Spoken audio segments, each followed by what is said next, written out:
Chairmen of both the House Armed Services and Intelligence Committees are raising a red flag, urging the White House to respond to Moscow's breach of a nuclear weapons treaty.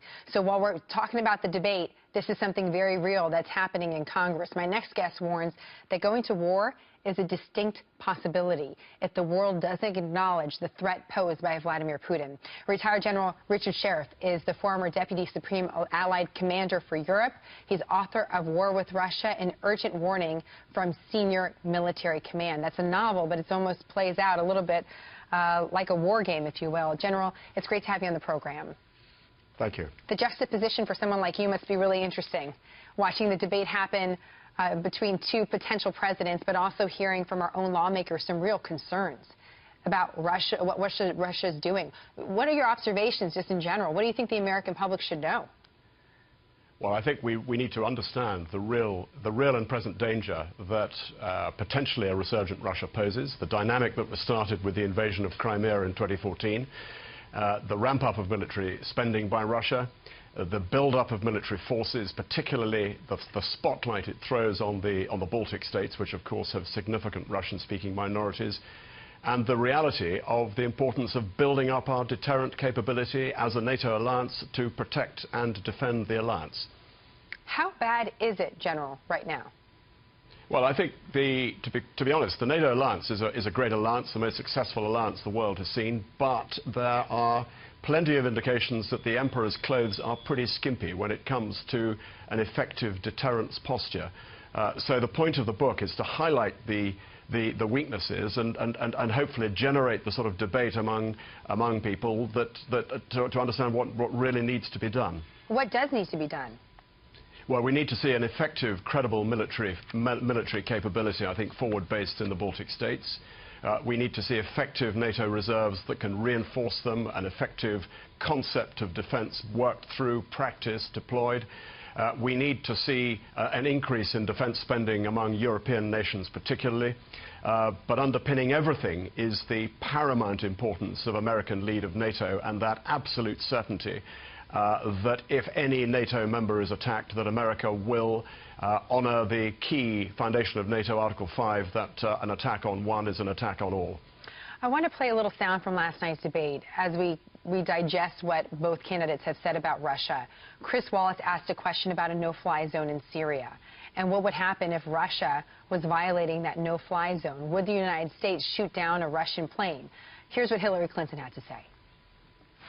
I think a no-fly zone could save lives and could hasten the end of the conflict. I am well aware of the really legitimate concerns that you have expressed from both the President and the General. This would not be done just on the first day. This would take a lot of negotiation. Just want to take in what she said also while playing out some of the video we have of Hillary Clinton handing the Russians the Russian reset button that we've talked so much about over the years. What do you think is at stake? And what about, for example, a no-fly zone if Russia violates it? How close are we to a confrontation that could end result in war? Well, there's no doubt that one way of protecting civilians and controlling the continued fighting in Aleppo would be to establish a no-fly zone. But we need to understand fully the implications of this and go in eyes wide open. This is a major operation of war. The Syrian air defense system is highly sophisticated. Of course, it's Russian. And any form of shoot-down of Syrian or Russian aircraft could be a major spark. So I think we need to really understand the potential consequences. And part of that is understanding that the Russians would look at this in a holistic strategic picture. Then, for them, there's no separation from what's going on in Europe, what's going on in the Middle East, and indeed perhaps what's going on in Asia. So it highlights the importance of strong, effective deterrence to minimize the risk of any form of spillover elsewhere. And so that's fundamentally the argument from Donald Trump, is that the West has been weakened by actions by somebody like Hillary Clinton, that it's very difficult to come back from the point that we are at with Russia. Are we at the point, General, where America is at a point of no return in showing that we still are leaders and that we will still confront Russia? No, I don't think the West has been weakened by American weakness. I would say America remains a bastion of strength in the West. I think I would put the spotlight on Europe, frankly.